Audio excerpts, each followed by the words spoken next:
Alors, un élément qui m'a permis de progresser dans ma rééducation, qui m'a permis de progresser de manière importante, ça a été l'ostéopathie. L'ostéopathie au sens large du terme. Donc, j'ai été voir un ostéopathe 2 fois par semaine, et ceci pendant 3 mois, hein, en début 2013.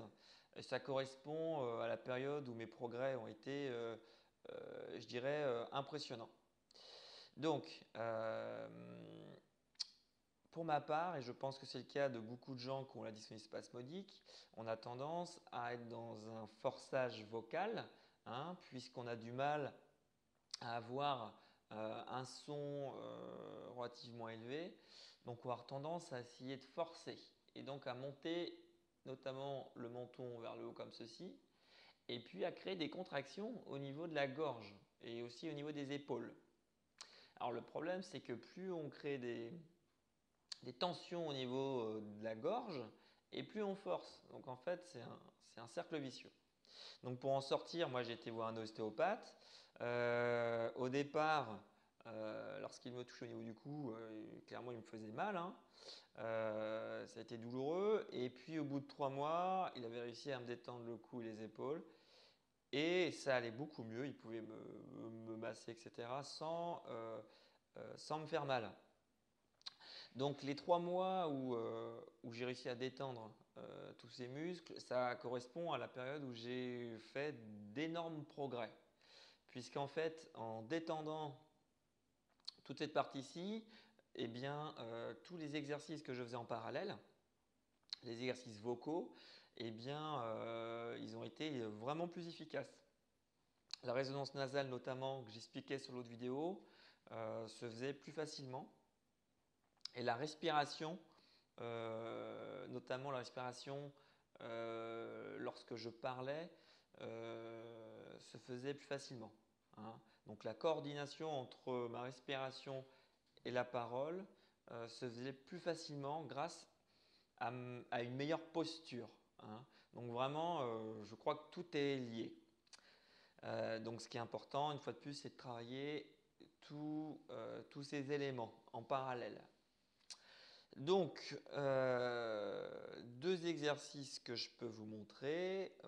Mais avant ça, je vous invite de toute façon à essayer de trouver un kiné-ostéopathe qui va pouvoir vous détendre comme le mien a pu le faire, donc le cou et les épaules. Voilà, donc ça c'est mon premier conseil. Essayez de trouver un professionnel qui puisse vous aider à détendre tout ceci. Donc 2 exercices que moi je faisais entre les séances, hein, qui m'ont aussi permis et que je peux faire encore ponctuellement pour me détendre le cou, même si je n'ai plus du tout les tensions que j'avais auparavant lorsque j'avais la maladie. Donc le premier exercice est tout simple. Donc vous asseyez sur une chaise, hein, le dos bien droit, vous tournez légèrement la tête vers la gauche. Avec votre main droite, vous prenez votre tête. Alors votre tête doit pousser vers la gauche, pendant que la main droite la retient et la tire légèrement vers l'arrière. Donc ça doit vous tirer au niveau du cou sur le côté. Et donc dès que vous sentez que ça tire un peu, vous attendez quelques secondes comme ça pour vous y tirer. Donc la même chose évidemment de l'autre côté, vous tournez la tête vers la droite comme ceci. Avec votre main gauche, vous récupérez votre tête. Donc votre main gauche doit tirer vers la gauche pendant que votre tête essaye de contrebalancer afin de sentir un étirement au niveau du cou. Et dès que vous le sentez, vous restez comme ça une vingtaine de secondes et vous relâchez. Donc ça c'est un exercice qui me faisait du bien à l'époque où j'étais contracté au niveau du cou. Donc voilà, à faire tous les jours. Je dirais 3 fois par jour.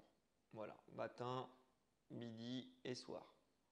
Donc, deuxième exercice qui m'a permis d'avoir une meilleure posture au niveau de ma tête, puisqu'en fait, je pense que c'est le cas de beaucoup de gens qui ont la dysphonie spasmodique, en forçant comme ceci avec la voix, hein, toujours dans le cadre de ce fameux cercle vicieux, hein, de la parole, on a tendance à avancer la tête comme ceci. Donc le but, c'est de la remettre un peu vers l'arrière.